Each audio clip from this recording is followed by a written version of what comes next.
Looking back through my old photo albums, it's easy to see the season that I look forward to most, archery muleys. That's my very first muley buck with a bow and arrow, a giant in my eyes. I was 14 and I shot him at 5 yards. This buck's one of the first hunts that Shane and Chad and I ever shared together.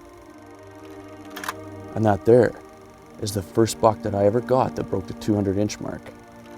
That's Papa right there. Until this hunting season, he was my largest buck to date. He scored 225 B&C. Holy smokes, that's a classic. What a beauty. Looking back makes me think of those cool early mornings in September when my best pals and I are trying to find that next big gnarly buck that just might go a few inches bigger than the last, doing our best to create fond memories that will not soon fade. This hunt here is one I'll never forget.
It's an hour after sunrise on day one, and we spotted him, and I've been sitting here just melting in my seat because we haven't seen him, and now he's right out on the edge of the lake. We're gonna wait for him to bed down. The problem is where he is, if he walks a little bit to the east, he's gonna disappear to the world. The biggest mule deer buck I'm ever gonna see in my lifetime. Our lifetimes. Everybody's lifetime in the truck, I bet.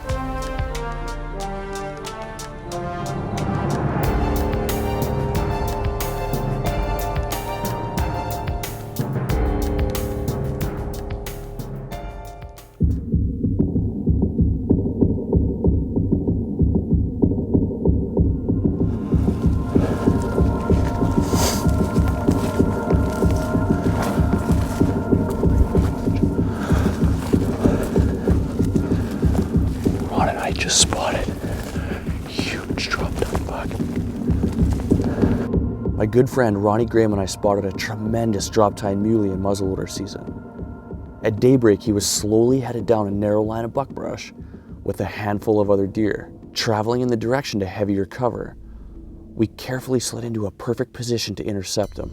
The play was foolproof.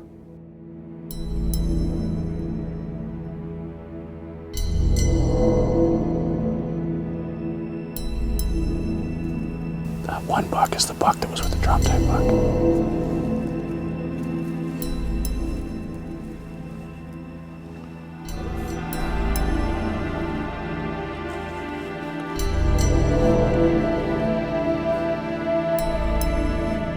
Moments turned into an hour. Every deer we had seen at daybreak had filtered past us. Every deer but one. With the size and the beauty of this animal, Ron and I camped on him every day we could, only to have the outcome of day one relapse time and again. It felt as though we were hunting a ghost. Remember the tree in the center of the screen.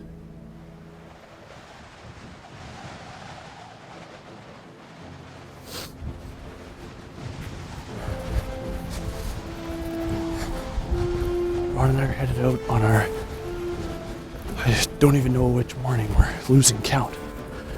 But winter has arrived. A horrible wind came with it. But we're still gonna roll the dice and try and get this drop tine buck. We're sneaking right into their house. I don't know if it's smart, but we're getting a little bit tired of waiting on the sidelines, so we're going in.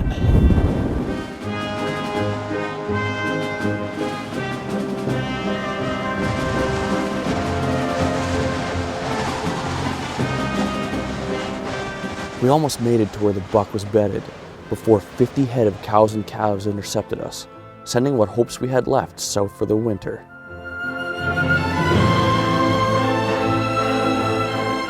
We hunted this ghostly muley for nearly 6 weeks, not once capturing footage of him. All we had to show for our efforts were a few trail camera pics from a broken bale in a farmer's field. Not long after, winter set in, and there was no sign of this magnificent creature until early spring.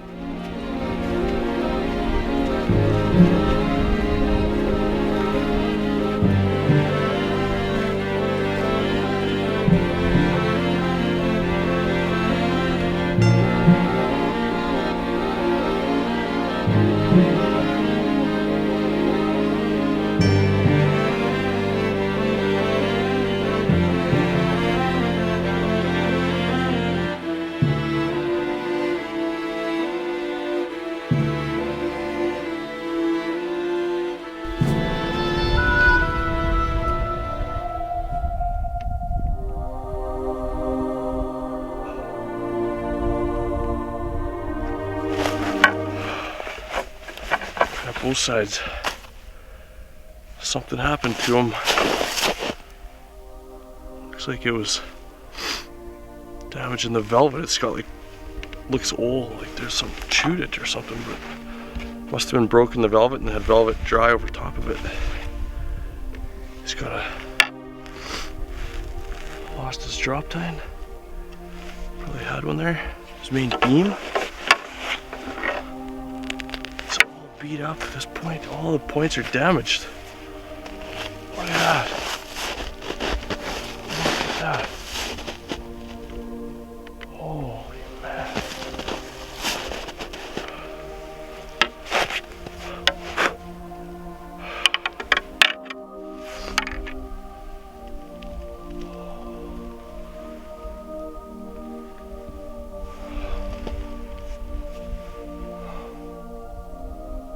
Unbelievable. This buck eluded me all fall. We tried hunting him for about 6 weeks straight with Ron, and I never even got him on video. How often do I have to admit that about a buck? Sometimes you have to admit that you didn't get him, but until now I really had nothing to even show anybody. A lot of people out there think the drop tine buck is a myth. Now I can show them these antlers. Look at that. That is so beautiful. Huge black antlers, gnarly twisted points. He's gonna score at least 200 inches, and he's all busted up. He's missing, you know, a huge portion of one antler if you had all those points up.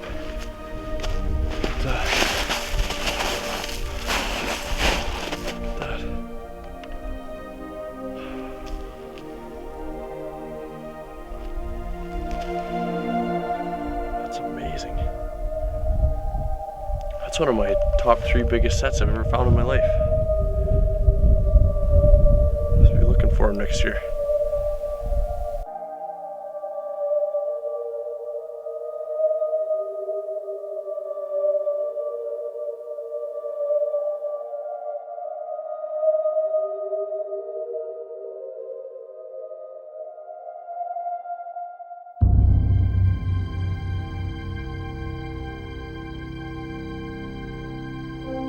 July 18th. Kelsey and I went on our first scouting mission of the year. At sunset, we spotted a muley far in the distance, skirting an ocean of canola flowers. Even battling the great distance, the naked eye could see that this wasn't just a deer. This buck was something special. The makings of a legend, His general frame looked enormous, accompanied with 2 massive drop tines. I know it was far away, and good judgment was compromised, but he looked just too big to be real. Spending every sunrise and sunset in the same land, I did everything I possibly could to get a closer look at this buck, without taking any risks of bumping him. Close to a week later, I got the look I needed to realize for sure this was the drop tine buck from the year before, and at this instant, when he turned broadside showing me his forks, I realized this prairie mule deer was the king of the world. Knowing what an opportunity this was, I decided to live with this buck for the rest of the summer until bow season opened. Every morning at 4:15 a.m. I headed out to find him, watched him go through his morning rituals and bed down. 2 hours before sunset, I would be right back on a vantage, waiting for him to go on with his evening routine.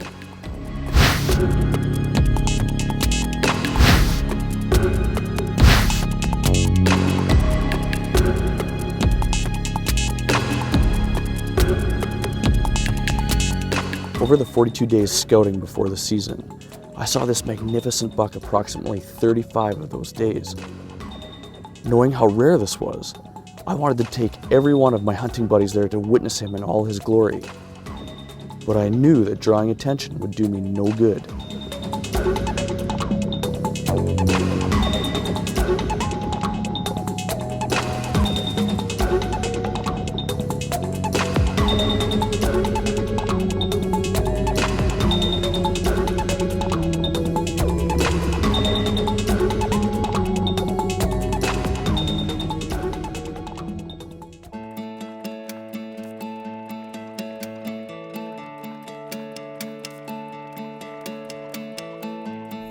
Honestly, never in my life seen anything remotely close to the looks and size of this deer. And I know it sounds kind of weird. Anybody would probably kill me in Cody's shoes, but not me. This is nerve-wracking. Tell me what you think of this buck. Well, if you watched last year and watched the double drop tine mule deer hunt, this one dwarfs it. It is incredible. It is the biggest thing I have ever seen and will probably ever see. It's that big. It is unbelievable. Shayna referred back to another drop tine buck from the past that we thought would never be beat. In 2008, we found a buck that had matching drop tines and the look of greatness. After connecting on him, we truly believed we would never surpass the majesty and appeal of this deer. In 2010, a buck came along that completely eclipsed the one from 2008, not only with double droppers, but also having matching flyers out each side. Again, we were confident this buck would wear the crown forever as the double drop king. And as beautiful as they are, neither of the past 2 non-typical bucks could ever come close to holding a candle to the buck we were about to stalk. Pass these weeds. Right? Yeah, it drops. Just get down that little spot. We can go, if we just get over there, like just bend over till there, and then it'll drop down and he'll be out of sight.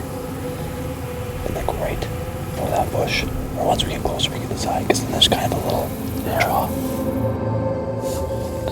Right? I gotta go pee again.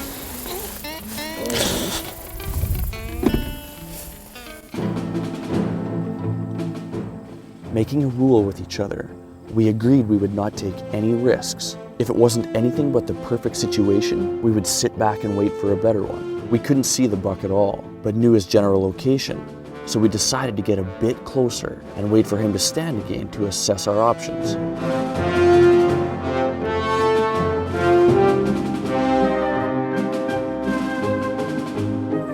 We're probably within 200 yards of him, 250 yards. But he's in really tall weeds, and we've come a lot lower, getting closer. We can't see his horns. And he's in the same kind of clover that we're in right now, and it's 5 feet high. So we're just gonna sit here, just camp out here and see if he moves. We don't even know exactly where he is right now, so we gotta wait. The week leading up to bow season, you could probably add up the hours of sleep I got on one hand. Catching up to me, I finally crashed. But just like a lesser dragonfly interrogates the dominant one, Shane just couldn't let a sleeping muley hunter lie.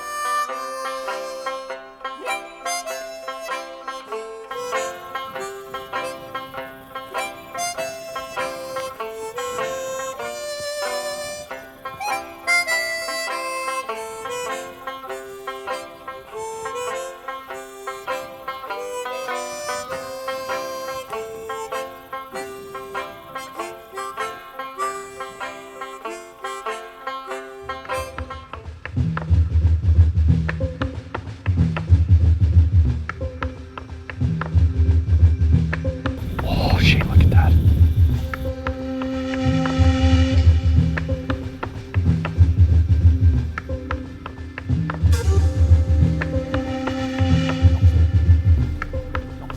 This buck is a couple hundred yards away. And I think it's time for Chad and I to get down to that patch of weeds in front of him. Get closer. There's not really much more we can do. Okay, let's go.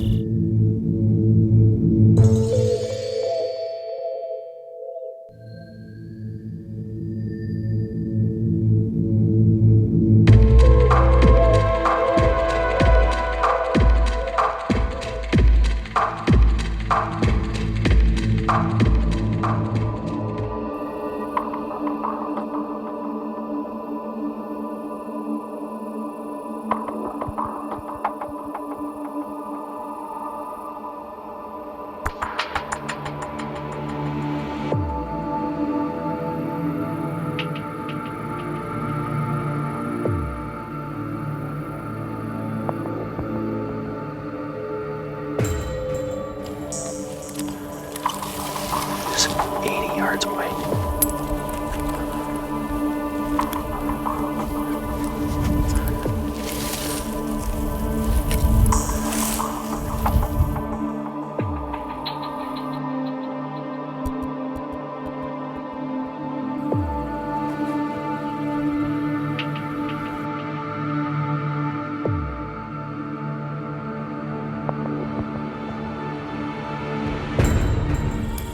See the buck. I can't see their horns yet. But we're going at them in this jungle of weeds, and we're hoping to see their antlers before they hear or see us.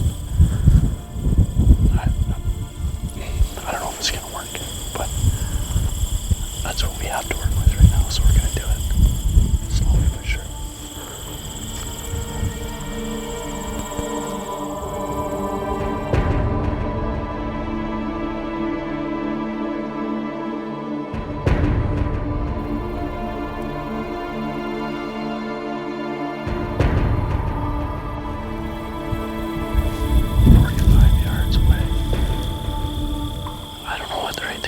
And I'm too afraid to scare them and take a risk.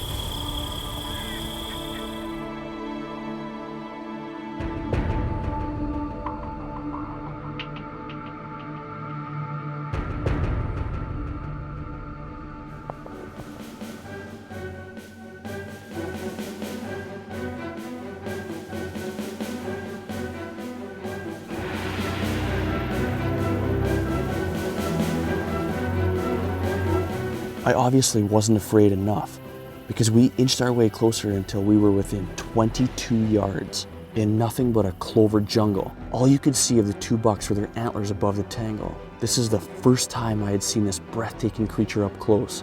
It was like experiencing an earthquake for the first time.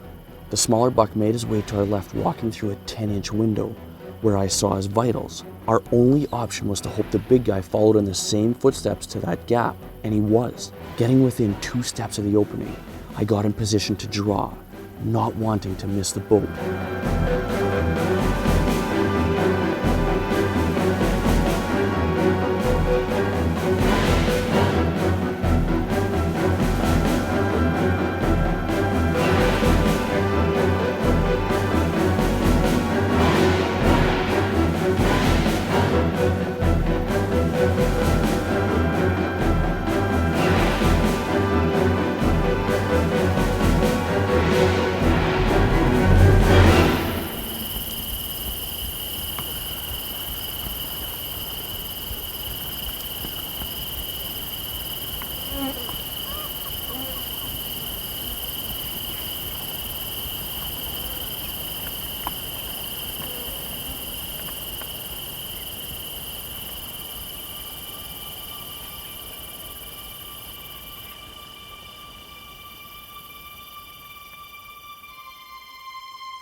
I blew it.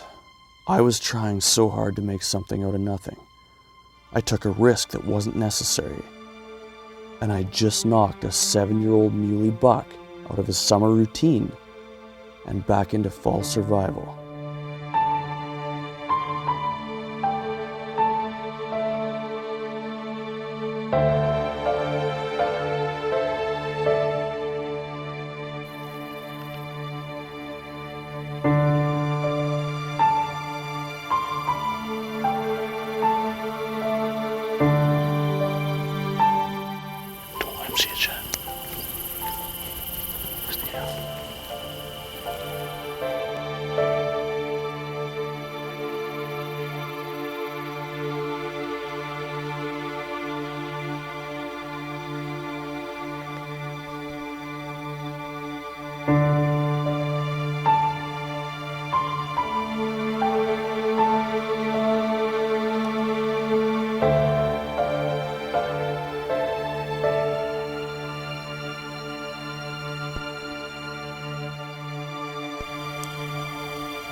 It's my fault. Use it 22 yards. And I had one little window where it was open, and I wanted to be ready to draw in case you tried to walk through it. As I was waiting, crouched, he turned and saw my head.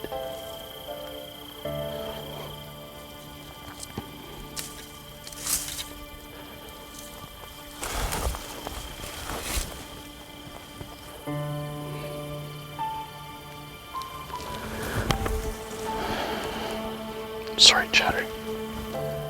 I should have been patient, I guess. But you gotta be aggressive too, don't you? Like, you gotta...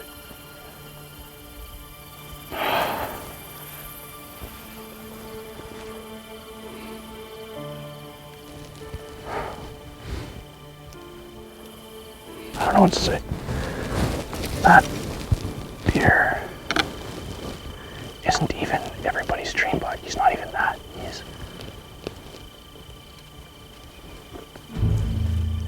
He's the only mule deer on the earth right now.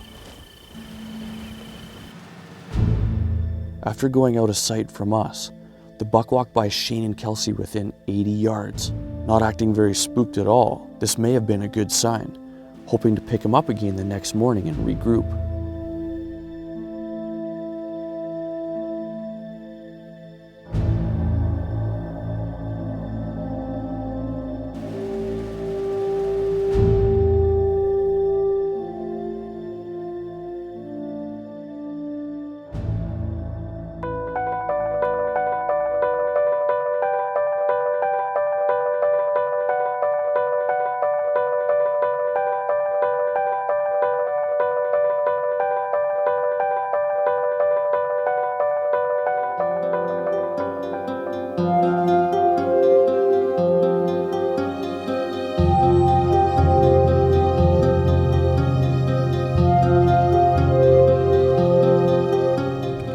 Everywhere we possibly can today.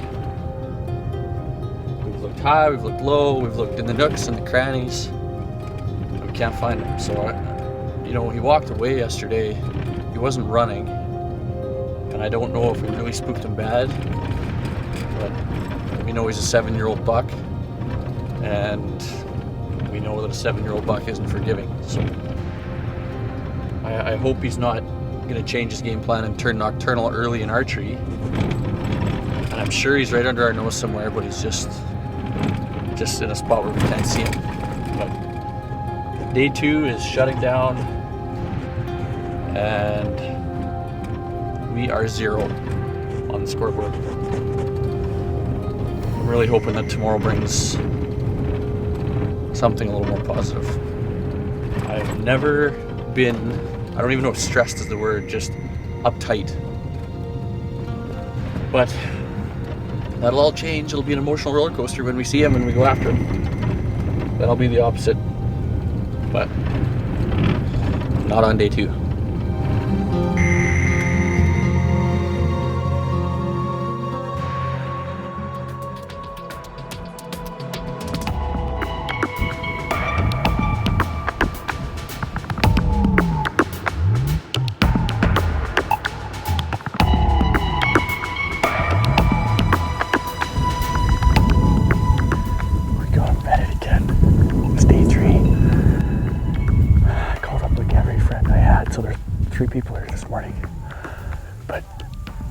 just went on every high point, every vantage we could possibly find in the country that he lives.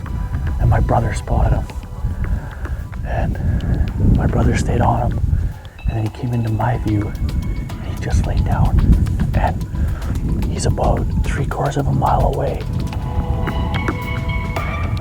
And he's disappeared completely. We saw his head go down.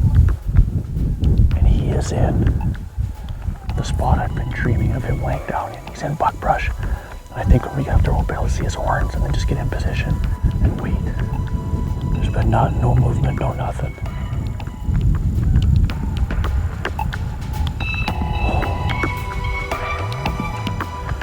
Let's go. Here again.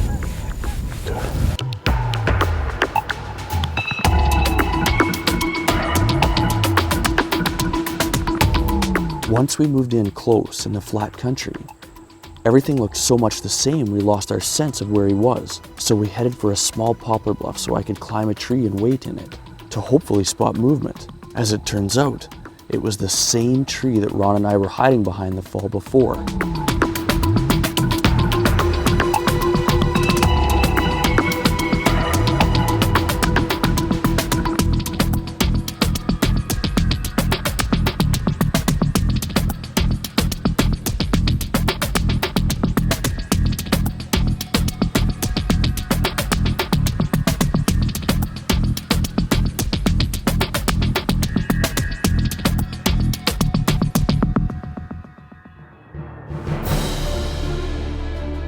After hours of waiting, our buck stood up, stretched, and laid back down, giving up his location.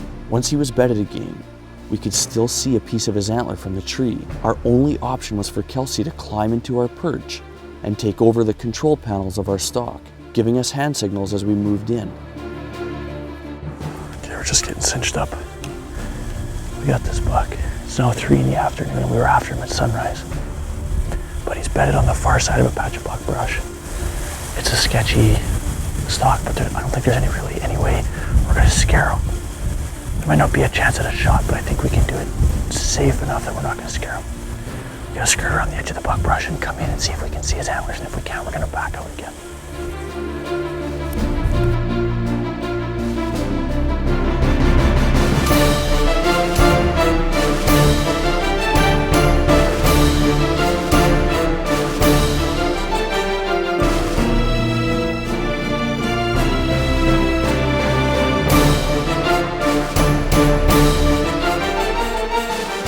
Shane and I carefully made our way down a cow path directly at him. At 25 yards, we decided to stay put, not wanting to push it like 2 days before. The brush was thick and chances were slim, but better than nothing. So we waited.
We should go out there and see if we can see him. Just go easy though.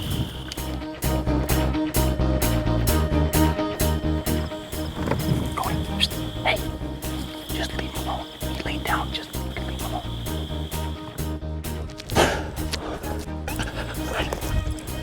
I can't even tell you how bad I wanted this steer for like 8 weeks. Turn out like this shit. Been watching this book. I've never got up at 5 in the morning that many times in my life for nothing. That deer. It's so unbelievable, Shane. You did our haze down. We gotta get Kelsey out of that tree.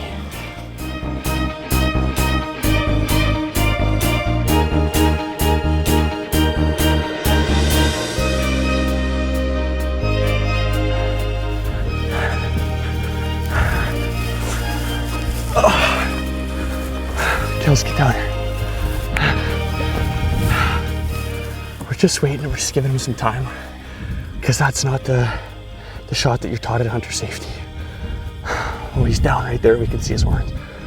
Kels. Unbelievable, girl. I never thought I'd see the day where Kelsey climbed a tree. I never thought I'd see the day where I shot a mule deer bigger than any elk or moose I ever shot. Never shot an elk. Kels, I've never been so nervous? Like, nervous. Did you draw your bow easy? I had to take my release off to turn my microphone on, and it was shaking so bad I couldn't get it back on my D-loop. Cody, I'm proud of you. You did good, bud. Oh, Shane, when he stood up and looked at us right down the shooting lane. I was sitting up You were like this. 20 yards? I know you were. I was like, here's the moment of truth right here. All our work, 8 weeks of watching this buck, and he's either going to be convinced that Shane is a really fat piece of bush, or he's going to run away. And he was convinced we were nothing bad. I had shadows on me and stuff, and that saved us. It did. Did you video that? You got him stand? up. Oh my goodness. You know what? I knew he was going to stand up because that cloud came over and it got real dark. And I put my binos up. I'm like, yeah, he's going to stand up. And I watched him His stand head up started too. moving. I thought I better keep filming because he's gonna stand up. So were you steady? Like you could hold steady?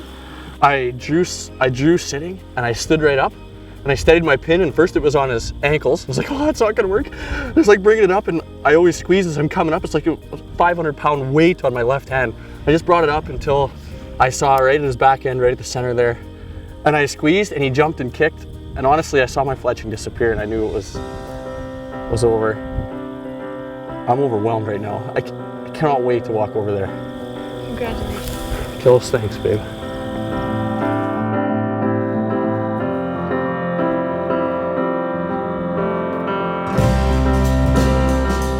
Hey, Buck. Hey, Buck.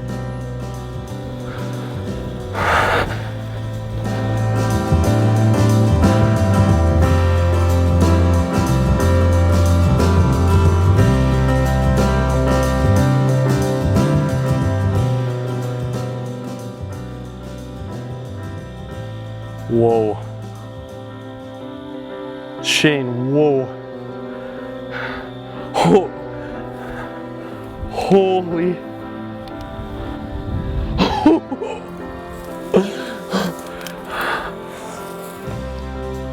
Look at the drop tines on him, Shane.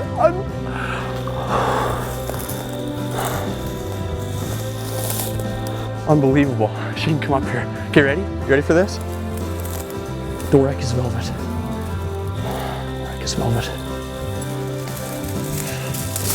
Yeah, I'll hold you, Pip. Come on. Look at how heavy he is. I had no idea. Unbelievable. Unbelievable, Shane. Unbelievable. Come up here, bud. Unbelievable. Oh, Cody. Like, holy Cody. Holy. I had no idea he was this heavy. Oh, Cody. Oh. Look at this. Unbelievable. Unbelievable. I don't know what to say, Kels. Look at this. Look at this.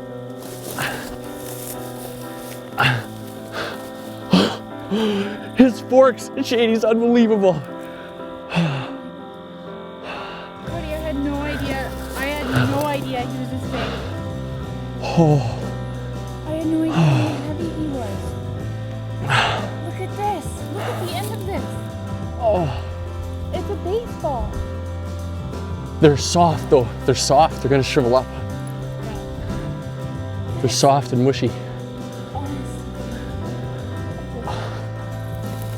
Okay, Shane, let's drag him. Let's drag him out into the open so everybody can see him, okay? What are you gonna say? What am I gonna say? That's the golden question right now. What am I gonna say?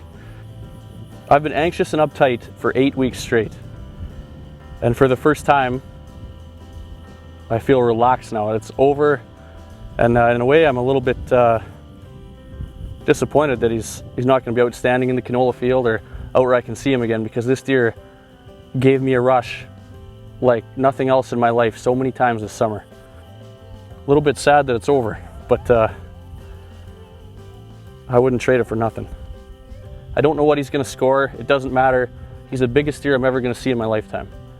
And without my friends, Shane Hunter, my mule deer hunting partner, Chatty Lang, my second mule deer hunting partner, Kelsey, my fiance. It was a privilege, Cody, to be a part of it, I'll tell you that. Shane, It was an absolute privilege. what was going through your mind when I was laying face down on that cow trail and you were up caught right in the center of the cow trail and this buck stood up at 25 yards and stared at Shane, and he was as wide open as our cameraman right now, and this buck stared at him and he gave him that look, just staring right through him.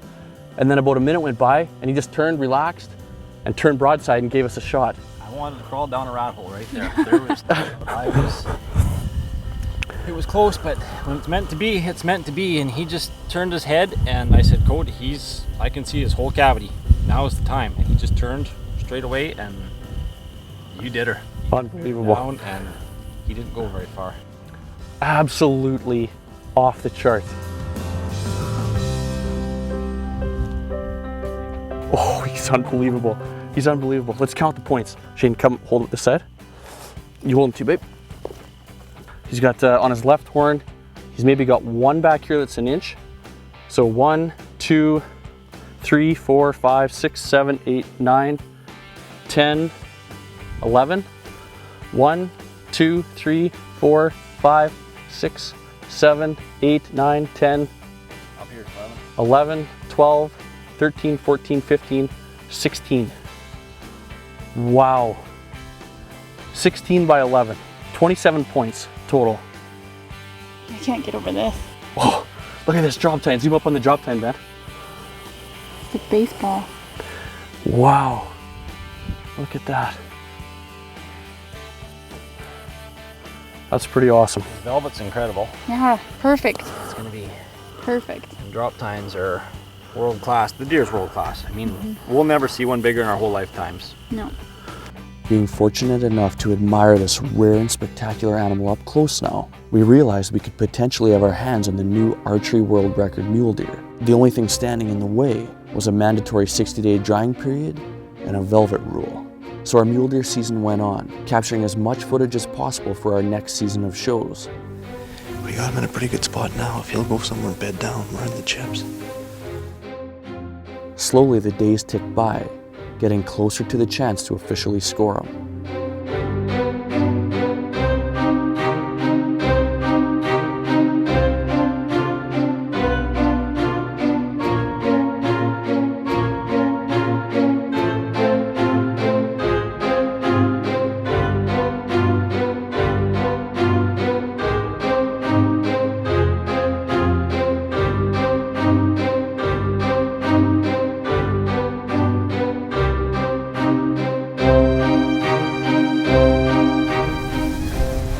I've honestly never been this disappointed in my life. The tip of the arrow is broken and absolutely no blood.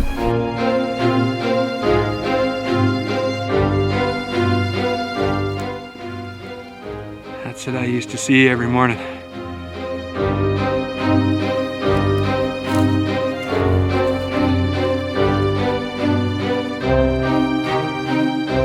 What a deer.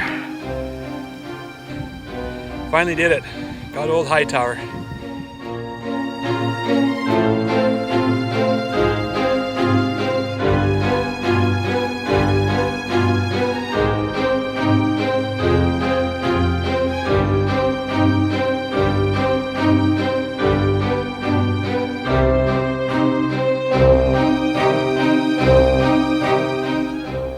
like I've never seen in my life. Just unbelievable mass through that back fork.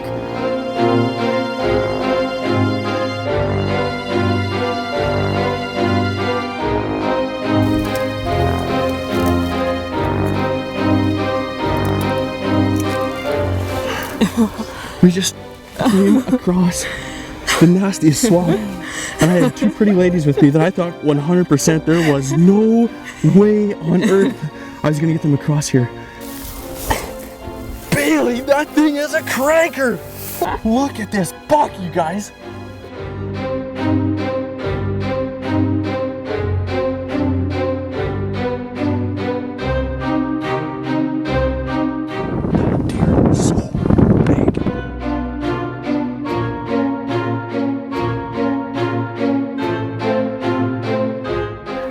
I think it's gonna happen tonight. I just got a feeling. Holy cow! That is a beauty, Randy. Look at that!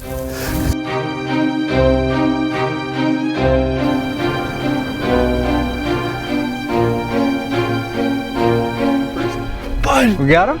We got him! All right. We got a dinosaur. We're gonna have to hire a train to take him home. There's a muley buck, buddy. The official score night finally arrived, with 3 certified Pope and Young measurers tackling the chore. Alan Holtvolt and Brett Seidel from our home province of Saskatchewan, and Lauren Slaughter from Alberta carefully measured the rack for nearly 2 hours. The day we got the buck, Bentley Coben Green measured him in the field.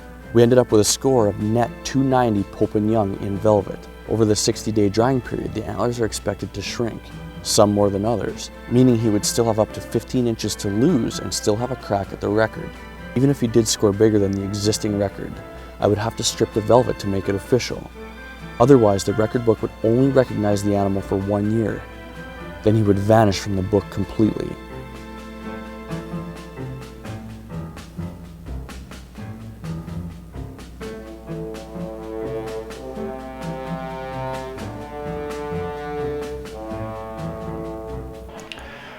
Well, we came in the bedroom here just to get away from the crowd so that we actually had audio that you guys could hear.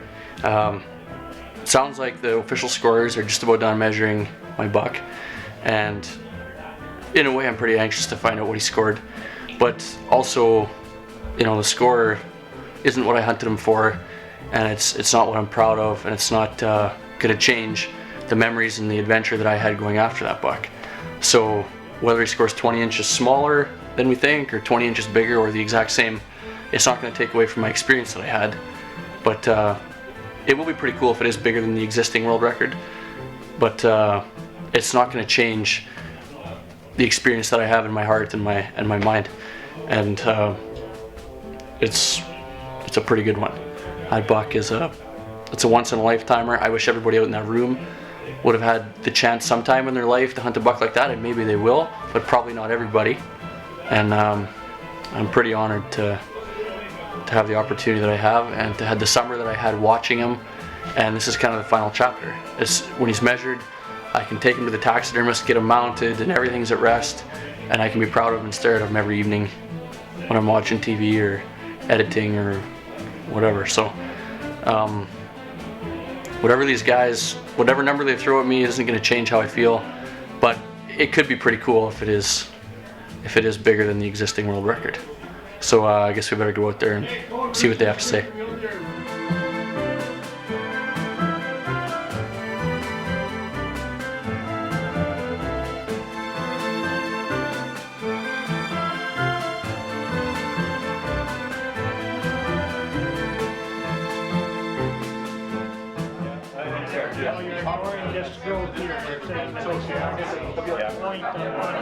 See, when you stand back there and look down the top of this, it makes you want to go that way, but it's not.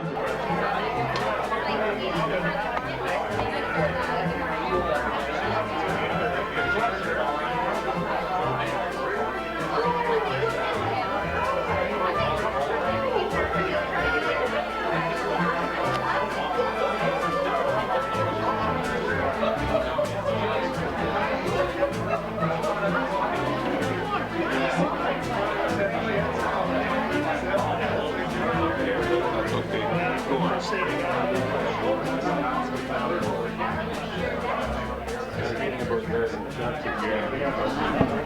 you ready? Okay. It's all done. Okay, we got the measurements finally in. Been waiting, been shaking in my shoes. Who's gonna tell me? Waiting for a number? Yep. Well, why don't we let you read it? Net score, final score, 288 and 0/8. And that's not a mountain caribou, that's a mule deer. Say it loud.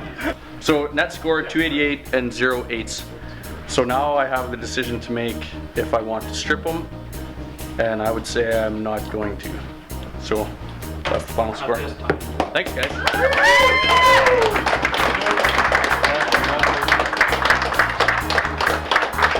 I'm gonna hold them up right here. What'd you guys get for? We never filled that out yet. Go. Okay. Too many for the cow. Too many for a bunch of farm boys. Now I don't have to hold on to them and spoon them at night in my bed. I can actually mount them and hang them up. That's pretty cool.